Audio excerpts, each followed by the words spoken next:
প্রভাত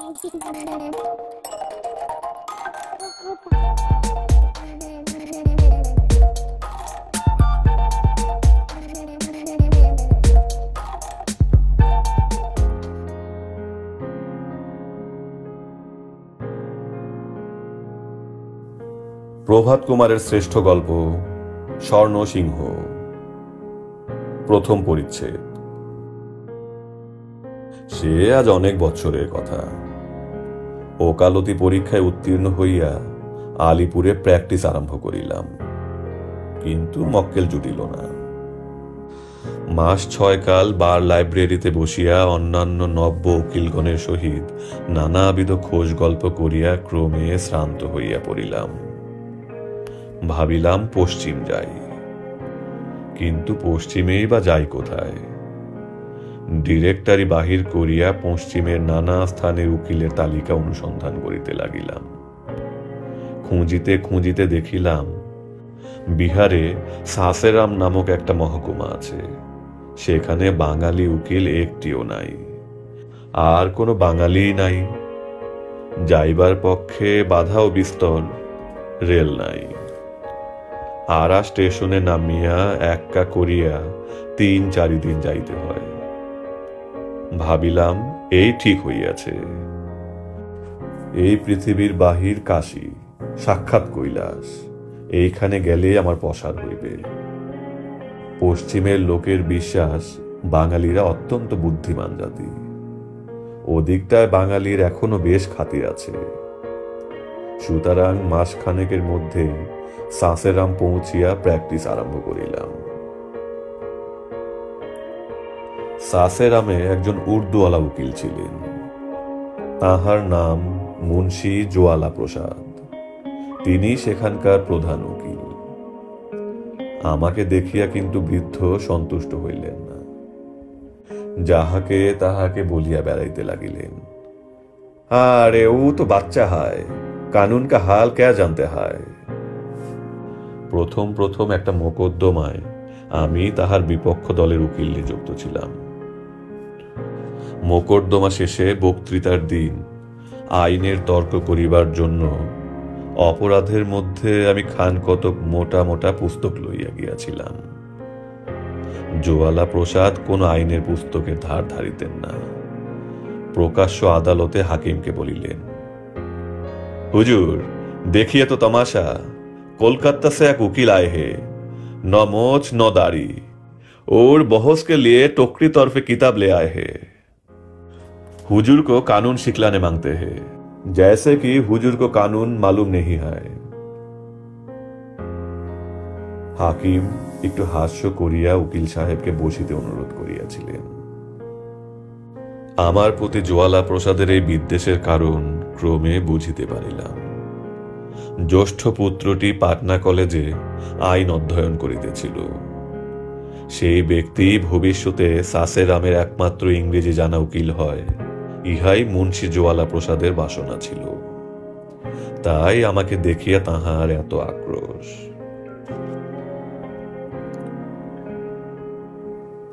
দ্বিতীয় পরিচ্ছেদ। অল্প দিনের মধ্যেই আমার পসার হইতে আরম্ভ হইল। একটা বন্ধে কলিকাতায় গিয়া আমার স্ত্রীকে লইয়া আসিলাম। সদর রাস্তার উপর আমার দ্বিতল গৃহখানি। উপরের কক্ষে চিকে ঢাকা জানালাটির কাছে বসিয়া কৌতুকপূর্ণ নেত্রে এই নতুন প্রদেশের নতুনতর জীবন প্রবাহ দেখিতে আমার স্ত্রী ভালোবাসিতেন। একদিন রাজপথে কতকগুলি বালক বালিকা সমবেত হইয়া নৃত্য করিতে করিতে এই গীতটি বারংবার গাহিতে লাগিল। বাঙালি বিটিয়া কলকাতা মে বেচে তামাকুল টিকিয়া। আমার স্ত্রী তখন হিন্দি শেখেন নাই। জিজ্ঞাসা করিলেন, ও কি বলছে গো? আমি বলিলাম, ওরা যা বলছে তার ভাবার্থ এই, হে বাঙালির মেয়ে, আমাদের দেশে এসে তোমরা ভারী নবাব হয়েছ, চিকের আড়ালে দোতলায় বসে আছো, কিন্তু কলকাতায় তো তোমরা তামাক টিকেও বিক্রি করো শুনেছি। আমার স্ত্রী শুনিয়া গালে হাত দিয়া বলিলেন, ও মা, কি হবে? গ্রীষ্মকাল আসিল। আমার বাড়ির চারদিকের তালগাছগুলিতে পাশিরা তাড়ির জন্য লাবনি বাঁধিয়াছে। প্রত্যহ প্রভাতে চারদিক হইতে পাশিদের চিৎকার শোনা যায়, তার চির, অর্থাৎ আমি তালগাছে চড়িতেছি। কুলবধূগণ, তোমরা উঠান হইতে পলায়ন করিয়া ঘরের মধ্যে লুকাইয়া থাকো। গ্রীষ্মের ছুটিতে মুন্সী জোয়ালা প্রসাদের পুত্রটি পাটনা হইতে আসিল। শহরে ইংরেজি জানা লোকের সংখ্যা অল্প বলিয়া আমার সহিত তাহার বন্ধু ভাব জমিল। তাহার নাম সুন্দরলাল। আমি তাহার পিতৃবৈরী হইলেও আমার কাছে সে সর্বদা আসিত। মাঝে মাঝে আমরা একত্র বেড়াইতে যাইতাম। এখনকার বাঙালিদের যেমন সাহেব হইবার উচ্চাভিলাষ, সুন্দরলালের দেখিলাম সেই রূপ বাঙালি হইবার ইচ্ছা অত্যন্ত বলবতী। পিতার অগোচরে সে মাঝে মাঝে আমার গৃহে সান্ধ্য ভোজনের নিমন্ত্রণ রক্ষা করিতে লাগিল। লোকটিকে আমার বড় ভালো লাগিত। ক্রমে দেখিলাম সে যে শুধু ইংরাজি শিক্ষা লাভ করিয়াছে তাহা নহে, একটি আনুষাঙ্গিক ব্যাধিও তাহার উৎপন্ন হইয়াছে। সে ব্যাধিটি দাম্পত্য বিষয়ক। সনাতন প্রথা অনুসারে পিতৃ নির্বাচিত কন্যাকে সে আর বিবাহ করিতে প্রস্তুত নহে। বলিল এই কারণে পিতা তাহার উপর বিরক্ত। আরো কয়েকদিনে বন্ধুত্ব একটু ঘনিষ্ঠ ভাব ধারণ করিল। একদিন চন্দ্রালোকিত সন্ধ্যায় নদী তীরে আমরা দুইজন বেড়াইতেছিলাম। সুন্দরলাল সেদিন আমাকে বলিল সে একটি মেয়েকে ভালোবাসে। শুনিয়া আমি আশ্চর্য হইয়া গেলাম। মনে করিতাম এই ব্যাধি উপন্যাস প্লাবিত বঙ্গদেশের বাহিরে এখনো বুঝি প্রবেশ করে নাই। জিজ্ঞাসা করিলাম, তাহার নাম কি? পান্না। কত বড়? তাহার বয়স 14 বৎসর। দেখিলাম তবে তো ইহা একটি রীতিমতো রোমান্সের কাণ্ড। বন্ধুকে আবার জিজ্ঞাসা করিলাম, মেয়েটি কোথায়? আমাদের গ্রামে। আমি জানিতাম মুন্সী জোয়ালা প্রসাদের বাড়ি সদর হইতে 6 মাইল দূরে পাটলি গ্রামে। রহস্য করিয়া বলিলাম, তাই তো, তাই এত ঘন ঘন বাড়ি যাওয়া হয় বুঝি? সুন্দরলাল বলিল, কোথায় ঘন ঘন যাই, আসিয়াই একবার গিয়াছিলাম, আর সেদিন আর একবার গিয়াছিলাম মাত্র। প্রথমবার শুধু দেখা পাইয়াছিলাম, তাহার সহিত কথা বলিবার সুযোগ পাই নাই, তাই দ্বিতীয়বার গিয়াছিলাম। হাসিয়া বলিলাম, এখানে তবে মরিতেছ কেন? আমি হইলে তো ছুটির কয়টা মাস সেখানেই থাকিয়া যাইতাম। সুন্দরলাল বলিল, আকাঙ্ক্ষার যদি অনুসরণ করিতাম তবে আমিও তাহাই করিতাম। আমি জানি আমি যদি তাহার কাছাকাছি থাকি তবে সর্বদা তাহাকে দেখিবার, তাহার সঙ্গে কথা কহিবার সুযোগ অন্বেষণ করিয়া বেড়াইব।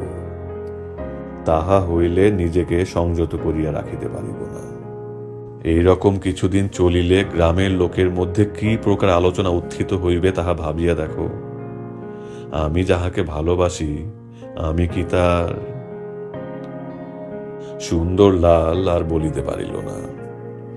আমি কিন্তু তাহার মনের ভাব বুঝিলাম। আমি এতক্ষণ ব্যাপারটিকে পরিহাসের বিষয় রূপেই মনে স্থান দিয়াছিলাম। সুন্দরলালের এই কথায় সে ভাব আমার মন হইতে তিরোহিত হইল। পরিহাসের স্বর পরিত্যাগ করিয়া জিজ্ঞাসা করিলাম, মেয়েটি কে? আমাদের গ্রামে একটি পেনশন প্রাপ্ত বৃদ্ধ সৈনিক পুরুষ আছেন। তাহার নাম সুবেদার অযোধ্যনাথ। পান্না তাহার পৌত্রী। তাহারা কি তোমার স্বজাতি? স্বজাতি বই কি, তবে বাধা কি? তোমার পিতার নিকট তোমার বাসনা কখনো ব্যক্ত করিয়াছিলে?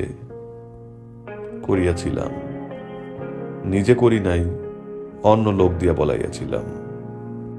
অযোধ্যনাথ আমাকে তাহার নাথ জামাই করিতে প্রস্তুত ছিলেন, কিন্তু তাহাদের কুলগত কোনো দোষ আছে বলিয়া জাতি ভয়ে পিতা কিছুতেই সম্মত হন নাই।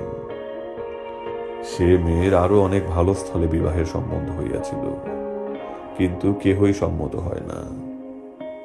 নহিলে আমাদের ঘরে অত বড় মেয়ে কখনো অবিবাহিত থাকে? শুনিয়া আমার মন কিছু বিষণ্ণ হইল। এ যে উপন্যাসের মতোই কাণ্ড কারখানা দেখিতেছি, কিন্তু উপন্যাসে সুখ সম্মিলনটা প্রায় কোনো না কোনো উপায়ে সংঘটিত হইয়া যায়। এক্ষেত্রেও কি তাহা হইবে না? তাহার পর সুন্দরলাল অনেক কথা বলিল। সকল কথাই তাহার প্রণয়নীর সম্বন্ধে। সুন্দরলাল স্পষ্ট বলিল, প্রণয়ের আবেগটা সমস্ত তাহার তরফ হইতে। বালিকা সম্ভবত ভালো মন্দ কিছুই জানে না, তাহার জানিবার বয়সও নহে, সুযোগও ঘটে নাই। বাড়ি ফিরিয়া আসিয়া রাত্রে আমার স্ত্রীকে সকল কথা বলিলাম। তৃতীয় পরিচ্ছেদ। ইহার পর আর 2 মাস কাটিল। আমার বেশ পসার হইয়া আসিয়াছে। এখন প্রত্যেক বড় মোকদ্দমায় কোনো না কোনো পক্ষে আমি নিযুক্ত থাকি। সুন্দরলাল পাটনায় ফিরিয়া গিয়াছে। ইতিমধ্যে কয়েকবার সুন্দরলালের সহিত তাহাদের গ্রামে গিয়াছিলাম। সুবেদার অযোধ্যনাথের সহিত সাক্ষাৎ করিয়া আসিয়াছি। দূর হইতে অতর্কিতে আমার বন্ধুর মনোহারিণীকেও দেখিয়া আসিয়াছি। মেয়েটি বেশ সুন্দরী বটে। তাহাকে ভালোবাসিয়াছে বলিয়া সুন্দরলালকে দোষ দিতে পারা যায় না। প্রথম যেদিন পাটুলি হইতে যখন ফিরিয়া আসিলাম, আমার স্ত্রী সর্বাগ্রে জিজ্ঞাসা করিলেন, পান্নাকে দেখলে? দেখলাম বৈকি। কেমন দেখতে গো?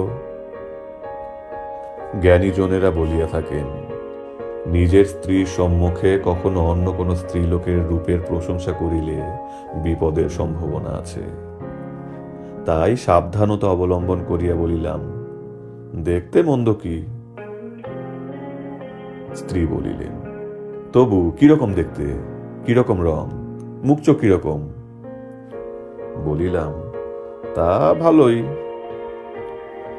আমার উত্তরে আমার স্ত্রী সন্তুষ্ট হইলেন না, আবার জিজ্ঞাসা করিলেন, খুব সুন্দরী?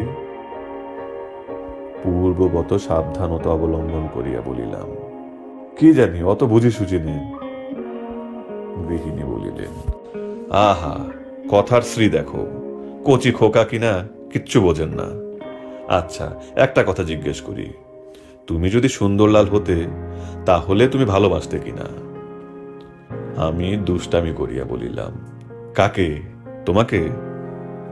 শ্রীমতী রাগিয়া বলিলেন, গা জ্বালা করে কথা শুনে, পান্নাকে, পান্নাকে? আমি যদি সুন্দরলাল হতাম? হ্যাঁ গো হ্যাঁ, একটা কথা বুঝতে পারো না, এত পাশ করলে কি করে? এরূপ প্রশ্নের উত্তরে কি বলিতে হইবে জ্ঞানীজনেরা তাহার কোনো নির্দেশ করেন নাই। সুতরাং কপাল ঠুকিয়া বলিলাম, তা বাসতাম বোধ হয়। কপাল ঠুকিয়া বারুদের বাক্সতে দিয়াশলাই ধরাইয়া দিলাম না কেন? ফল ইহা অপেক্ষা গুরুতর হইত না। অনেক কষ্টে মান ভাঙাইলাম। মানান্তে তিনি পান্নার পরিজনাদি সম্বন্ধে যে সকল প্রশ্ন জিজ্ঞাসা করিলেন, প্রায় সকলগুলিরই সন্তোষজনক উত্তর দিতে সমর্থ হইলাম। সুবেদারজি লোকটি বড় ভালো, ওই কন্যাটি তাহার সর্বস্ব।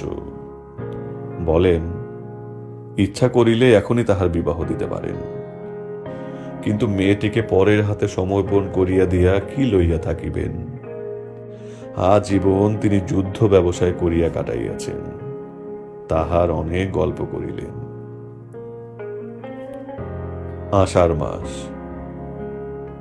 রাত্রে গভীর নিদ্রায় মগ্ন ছিলাম। সহসা কি একটা শব্দের নিদ্রা ভঙ্গ হইল। কান পাতিয়া রহিলাম, দরজার বাহির হইতে শব্দ আসিল, বাঙালি বাবু, এ বাঙালি বাবু। আমার নাম এখানে অল্প লোকই জানে। সাধারণে আমি বাঙালি উকিল অথবা বাঙালি বাবু বলিয়াই পরিচিত। পুনশ্চ শব্দ হইল, বাঙালি বাবু, এ বাবুজি। আমি কোন হ্যায় বলিয়া বিছানায় উঠিয়া বসিলাম। ডেরা বাহার তো আইয়ে। আমার স্ত্রীও জাগিয়া উঠিলেন, বলিলেন, কোনো অমঙ্গলে টেলিগ্রাম এসেছে বুঝি। বাতি জ্বালাইয়া চটি জুতা পায়ে দিয়া বাহির হইলাম। জ্যোৎস্না রাত্রি, কিন্তু আকাশে আকাশে অল্প মেঘ ছিল, তাই জ্যোৎস্না ম্লান দেখাইতেছিল। তাল গাছগুলি কাঁপাইয়া শন শন করিয়া বাতাস বহিতেছে। উঠানের পার্শ্বে টগর গাছে এক গাছ ফুল ফুটিয়া রহিয়াছে। সদর দরজা খুলিয়া দেখি একটি অপরিচিত ব্যক্তি দাঁড়াইয়া আছে। কে তুমি? লোকটি বলিল, মোহাক্কেল। এত রাত্রে কেন? একটি বৃদ্ধ মৃত্যু শয্যায় শায়িত, উইল করাইতে হইবে, এখনই না গেলে নয়। ভোর অবধি তাহার নিঃশ্বাস থাকিবে কিনা সন্দেহ। কত দূর যাইতে হইবে? বেশি নয়, এখান হইতে 2-3 ক্রোশ মাত্র। যাইব কি করিয়া? ঘোড়া আনিয়াছি। ফিজ আনিয়াছ? আনিয়াছি। কত লাগিবে? এই রাত্রে আমি 100 টাকার কমে যাইব না। এই লোন বলিয়া লোকটি তাহার চাদরের প্রান্ত হইতে টাকায় নোটে 100 টাকা গুনিয়া দিল। আমি তাহাকে কিঞ্চিত অপেক্ষা করিতে বলিয়া বাটির ভিতরে প্রস্তুত হইতে গেলাম। টাকাগুলি বাক্সে বন্ধ করিতে করিতে আলিপুর বারের সেই নিথুর দিনগুলির কথা মনে পড়িল। সেই একদিন আর এই একদিন। তখন সারাটা দিন কাছারিতে হত্যা দিয়া পড়িয়া থাকিয়াও মক্কেল দেবতার দর্শন পাওয়া যাইত না। আর এখন সেই দেবতা 2 প্রহর রাত্রে আসিয়া হাঁকাহাঁকি করিয়া ঘুমটুকু নষ্ট করিয়া দিল। গৃহিণীকে অভয় দিয়া ভৃত্যগণকে জাগাইয়া প্রস্তুত হইয়া বাহির হইলাম। অশ্বারোহণ করিতে করিতে জিজ্ঞাসা করিলাম, বৃদ্ধটি কে? আমার সঙ্গী বলিল, সুবেদার অযোধ্যানাথ। সুবেদারজি, তাহারই আসন্নকাল উপস্থিত বলিয়া আমি দুঃখে মৌন হইয়া রহিলাম। এই যে 15 দিন হইল তাহার কাছে গিয়া বসিয়া কত যুদ্ধ কাহিনী শ্রবণ করিয়া আসিয়াছি। ঘণ্টা খানেক অশ্বারোহণের পর আমার সেই পূর্ব পরিচিত গ্রামটিতে গিয়া উপনীত হইলাম। সুবেদারজি আমাকে বলিলেন, বাবু আসিয়াছেন, আসুন বসুন। আমি তো চলিলাম। আমি বলিলাম, না সুবেদারজি, ও কথা কেন বলেন? আপনি ভালো হইবেন, আবার আপনার কাছে কত যুদ্ধের গল্প শুনিব। শুনিয়া সুবেদারজির মুখে একটু ক্ষীণ হাস্য রেখা দেখা দিল। বলিলেন, রামজির ইচ্ছা, তাহার যাহা ইচ্ছা হইবে তাহাই হইবে। এখন আমার নিকট কার্য করুন। অনেক রাত্রে আপনাকে কষ্ট দিয়ে আনাইয়াছি। আমি বলিলাম, আজ্ঞা করুন। সুবেদারজি বলিলেন, আপনি জানেন বোধহয় আমি নিঃসন্তান। আমার একটি মাত্র পুত্র ছিল। সে বীরের ন্যায় যুদ্ধক্ষেত্রে প্রাণ দিয়াছে, স্বর্গে গিয়াছে। হতভাগ্য আমাকে রোগ শয্যায় প্রাণ ত্যাগ করিতে হইল। রামজির ইচ্ছা। আমার সে পুত্রের একটি কন্যা আছে, তাহাকে বুকে করিয়া আমি জীবনের শেষ ভাগ কাটাইলাম। আমার একটি ভাতুষ পুত্র আছে, সে পাঞ্জাবে চাকরি করে। আমার যাহা কিছু সম্পত্তি আছে তাহাকে এবং আমার পৌত্রীকে বন্টন করিয়া দিতে ইচ্ছা করি। আপনি এই মর্মে একটি উইল প্রস্তুত করুন। আমার একটি স্বর্ণ নির্মিত সিংহ আছে। আমি যখন বর্মা যুদ্ধে গিয়াছিলাম সেই সময় রাজবাটি লুট করিতে গিয়া সেটি পাই। সিংহটি ওজনে 30 সেরের উপর। সোনাটার দাম 50,000 টাকা হইবে। আমার পৌত্রীকে যে বিবাহ করিবে সে ওই সিংহটি যৌতুক পাইবে। আমার লোহার সিন্দুকটিতে ওই সিংহ রক্ষিত আছে। এ কথা এতদিন কেহ জানিত না। জানিলে ডাকাতেরা আসিয়া সিংহটি লইয়া যাইত। লোহার সিন্দুকে আমার 1000 টাকা আছে। ওই টাকা আমার পৌত্রী পান্নার নামে লিখিয়া দিন। আর আমার এই বাড়ি, সামান্য জমি জমা যাহা আছে, বাসনপত্র আর মেডেলগুলি সমস্ত আমার ভাতুষপুত্রের নামে লিখিয়া দিন। উপরিউক্ত কথাগুলি বৃদ্ধ ধীরে ধীরে বলিয়া যাইতে লাগিলেন, আর আমিও সঙ্গে সঙ্গে নোট করিয়া যাইতে লাগিলাম। লিখিবার জন্য কাগজ ভাঁজ করিতে করিতে জিজ্ঞাসা করিলাম, আপনার এই উইলের ওসি কাহাকে নিযুক্ত করিবেন? বৃদ্ধ বলিলেন, এই দেখুন, আসল কথাই ভুলিয়া যাইতেছিলাম। ওসি আপনি হইবেন। ইহাও লিখিয়া দিন, আপনার মনোনীত পাত্র পান্নাকে বিবাহ করিলে তবেই সে ওই সিংহ পাইবে। আপনি সুন্দরলালের বন্ধু, আপত্তি আছে কি?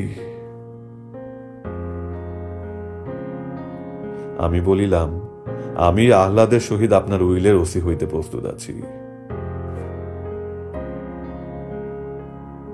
আমি সুন্দরলালের বন্ধু তাহা বিশেষ করিয়া উল্লেখ করিয়া আমার সম্মতি জিজ্ঞাসা করিলেন। তাহার উদ্দেশ্য আমার বুঝিতে বাকি রইল না। উইল প্রস্তুত করিয়া ফেলিলাম। বৃদ্ধ সহি করিলেন, সাক্ষীদেরও সহি লইলাম। বৃদ্ধ বলিলেন, উইলখানি আপনি সঙ্গে করিয়া লইয়া যান, আর এই লোন আমার সিন্দুকের চাবি। আপনার পরিবার আছেন এখানে? আছেন। আমার অবর্তমানে, তবে আপনি দয়া করিয়া পান্নাকে লইয়া গিয়া বিবাহ পর্যন্ত আপনার বাটিতে রাখিবেন। পান্না নিজে রাধিয়া খাইবে। আমি বলিলাম, আমার বাড়িতে এই দেশে ব্রাহ্মণ ঠাকুর আছে, পান্নাকে নিজে রাধিয়া খাইতে হইবে কেন? উঠিয়া বৃদ্ধকে বলিলাম, এখন আমি চলিলাম, কিন্তু আপনাকে ভালো হইতে হইবে। আরো অনেকদিন আপনাকে বাঁচিয়া থাকিয়া আমাদিগকে যুদ্ধের গল্প বলিতে হইবে। বৃদ্ধ অশ্রু গদগদ কণ্ঠে বলিলেন, রামজির ইচ্ছা, আপনার হাতে আমার পান্নাকে আর টাকা করে সমস্ত অর্পণ করিয়া নিশ্চিত হইলাম। যাহাতে পান্নার মঙ্গল হয় আপনি তাহাই করিবেন। আমি সুবেদারজিকে আমার প্রতিশ্রুতি প্রদান করিয়া বিদায় গ্রহণ করিলাম। ইহার পর একটি দিন মাত্র বৃদ্ধ জীবিত ছিলেন।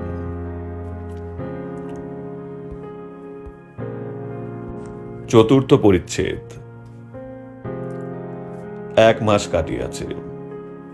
সুবেদারজির শ্রাদ্ধ শান্তি হইয়া গিয়াছে। পান্নাকে আনিয়া আমার স্ত্রীর কাছে রাখিয়া দিয়াছি। তাহার টাকা ও সিংহ শুদ্ধ লোহার সিন্দুকটি আনিয়া রাখিয়া দিয়াছি। প্রথমে কয়েকদিন পান্না পিতামহের শোকে অত্যন্ত ম্রিয়মান হইয়াছিল। আমার স্ত্রীর শুশ্রূষার গুণে ক্রমে সে সুস্থ হইয়া উঠিল। একদিন রবিবার, প্রভাতে উঠিয়া চা খাইতেছি, বৃদ্ধ আসিয়া সংবাদ দিল, বাবু জোয়ালা প্রসাদ সাক্ষাৎ করিতে আসিয়াছেন। আমাকে এ অনুগ্রহ ইতিপূর্বে আর কখনো তিনি করেন নাই। আমি মাঝে মাঝে সুবেদারজির সিন্দুকটি খুলিয়া সেই স্বর্ণ কেশরীর প্রতি দৃষ্টিপাত করিতাম, আর ভাবিতাম, এখনো বাবু জোয়ালা প্রসাদ এই দিনের কুটিরে পদার্পণ করিতেছেন না কেন। বাহিরে গিয়া অভ্যর্থনা করিয়া উকিল সাহেবকে বসাইলাম। দু এক কথার পর তিনি বলিলেন, দেখুন, আপনার জন্য আমাদের তো বড় নিন্দা হইয়াছে। জিজ্ঞাসা করিলাম, কেন? আমাদের জাতি ভাই সকলেই বলিতেছে যে বুড়া মরিয়া গেল, তাহার পৌত্রীটা খাইতে না পাইয়া শেষে বাঙালির অন্ন খাইতেছে। জাতি ভাই কেহ তাহাকে আশ্রয় দিল না। আমি আশ্চর্য হইয়া বলিলাম, খাইতে না পাইয়া? কেন, পান্না তো একেবারে নিঃস্ব নহে। সুবেদারজি উইল করিয়া তাহাকে কিছু দিয়া গিয়াছেন, আপনি কি তাহা শুনেন নাই? জোয়ালা প্রসাদ বিস্মিতের মতো বলিলেন, উইল করিয়াছেন? তাহার ছিল কি যে তিনি উইল করিবেন? আপনি পরিহাস করিতেছেন। উকিল সাহেবের এই অভিনয়টুকু দেখিয়া মনে মনে আমোদ অনুভব করিলাম। অমায়িক ভাবে বলিলাম, না, উইল করিয়া গিয়াছেন, আমি সেই উইল লিখিয়াছি।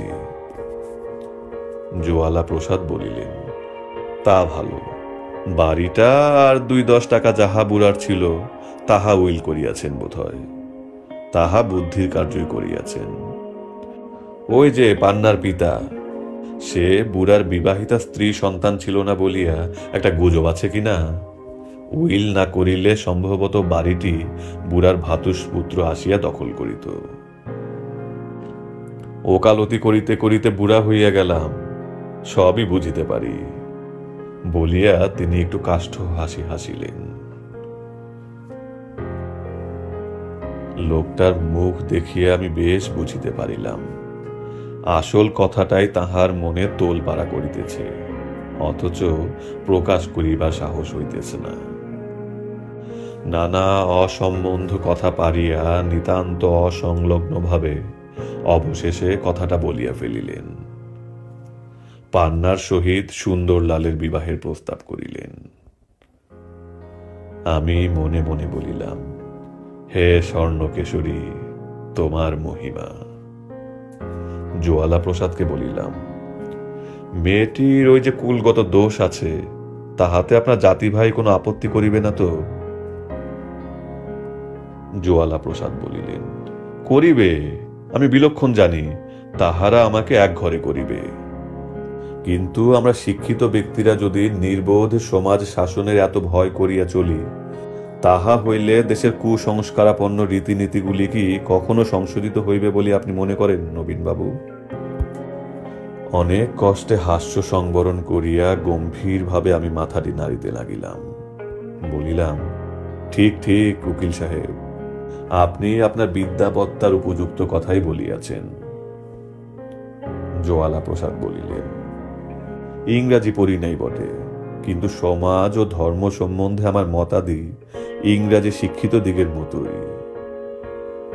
আমি পূর্ববত গম্ভীরভাবে বলিলাম, তা তো বটেই, তা তো বটেই।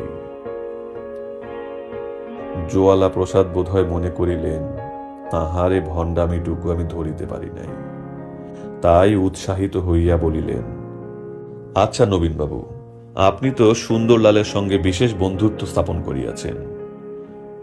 একটা কথা আপনাকে জিজ্ঞাসা করি, আমি সম্প্রতি শুনিলাম সুন্দরলাল পান্নাকে বিবাহ করিবার জন্য পাগল, তাহা সত্য কি? আমি বলিলাম, সত্য। জোয়ালা প্রসাদ উৎসাহের সহিত বলিলেন, তবে আমার মনের সকল দ্বিধাই এখন কাটিয়া গেল। হোক পান্না কুজাতি, হোক সে অর্থহীনা, আমার পুত্র যাহাকে হৃদয় সমর্পণ করিয়াছে আমি তাহাকে পুত্রবধূ করিব। আমার পুত্র যাহাকে হৃদয় সমর্পণ করিয়াছে আমি তাহাকে পুত্রবধূ করিব। আমার পুত্রের সুখ বড় না আমার জাতি বড় নবীনবাবু? হাস্যের এত প্রচন্ড শক্তি রোধ করিবার ক্ষমতা আমার আছে পূর্বে জানিতাম না। পূর্ববৎ শান্তভাবে বলিলাম, অবশ্য আপনার পুত্রের সুখী বড় উকিল সাহেব। জোয়ালা প্রসাদ বলিলেন, তবে আপনার মত আছে? আমি কিয়ৎক্ষণ চিন্তা করিবার ভান করিলাম। জোয়ালা প্রসাদের মুখ কালিমাময় হইয়া আসিতে লাগিল। তাহার মনে হইল তবে বুঝিবা আমি অমত করি। আমাকে নিরুত্তর দেখিয়া জোয়ালা প্রসাদ বলিলেন, সুন্দরলাল যখন আপনার প্রিয় বন্ধু, তখন অবশ্যই তাহার শুভ ইচ্ছা আপনি করিবেন। শেষে আমি বলিলাম, আমার মত আছে। শুনিয়া স্বর্ণলোভী বৃদ্ধ আনন্দে যেন অধীর হইয়া উঠিলেন। প্রথমে স্বর্ণসিংহের অস্তিত্বের বিষয়ে অজ্ঞতার ভানটুকু দেখাইতে যেরূপ কৃতকার্য হইয়াছিলেন, এখন এই অপরিমিত আনন্দোচ্ছ্বাসটুকু গোপন করিতে সেরূপ কৃতকার্য হইতে পারিলেন না। অন্য সকল চিত্তবৃত্তি অপেক্ষা প্রবল আনন্দ গোপন করাই বোধহয় মানুষের পক্ষে সর্বাপেক্ষা কঠিন। পান্না সুন্দরলালের বিবাহ হইয়া গিয়াছে। উইলের প্রবেদ লইয়াছি। পান্নার 1000 টাকা তাহার নামে কোম্পানির কাগজ কিনিয়া দিব বলিয়া রাখিয়া দিয়াছি। সিংহটি জোয়ালা প্রসাদ লইয়া গিয়াছে। বিবাহের সপ্তাহখানেক পরে আবার নিশীথের শান্তি ভঙ্গ করিয়া আমার সদর দরজায় শব্দ উত্থিত হইল, বাবু, এ লবিন বাবু। জাগিয়া উঠিয়া ভাবিলাম, আবার কাহার উইল করিতে হইবে নাকি। বাহিরে আসিয়া দেখিলাম লণ্ঠন হস্তে একটি ভৃত্য দাঁড়াইয়া আছে। তাহার পশ্চাতে পান্না ও সুন্দরলাল। আশ্চর্য হইয়া জিজ্ঞাসা করিলাম, কি হে, ব্যাপার কি? ভিতরে চলো, বলিতেছি। ভৃত্যকে বিদায় দিয়া সুন্দরলাল পান্নাকে লইয়া আমার অঙ্গনে প্রবেশ করিল। বলিল, বাবা আমাদিগকে তাড়াইয়া দিয়াছেন। কেন? সে সোনার সিংহটা সমস্ত সোনার নহে, খুব পাতলা সোনার পাতে উপরটা মোড়া ছিল, ভিতরটা সমস্ত তামা। বাবা পূর্বেই বলিয়াছিলেন, উহা গলাইয়া বিক্রয় করিয়া কোম্পানির কাগজ কিনিয়া রাখিবেন, নহিলে ডাকাইতে কোনো দিন সিংহটা লইয়া যাইবে। আজ সন্ধ্যা হইতে গলানো হইতেছিল। 200 টাকার আন্দাজ সোনা বাহির হইয়াছে, বাকি সমস্ত তামা। বাবা ক্রোধে ক্ষিপ্তের মতো হইয়াছেন, দূর দূর করিয়া আমাদিগকে বাড়ি হইতে দাঁড়াইয়া দিলেন। আমার স্ত্রী অন্ধকারে দাঁড়াইয়া সমস্ত শুনিতেছিলেন। তাড়াতাড়ি আসিয়া পান্নার হাত ধরিয়া তাহাকে নিজ কক্ষে লইয়া গেলেন। আমি সুন্দরলালকে লইয়া একটি কক্ষে বসিলাম।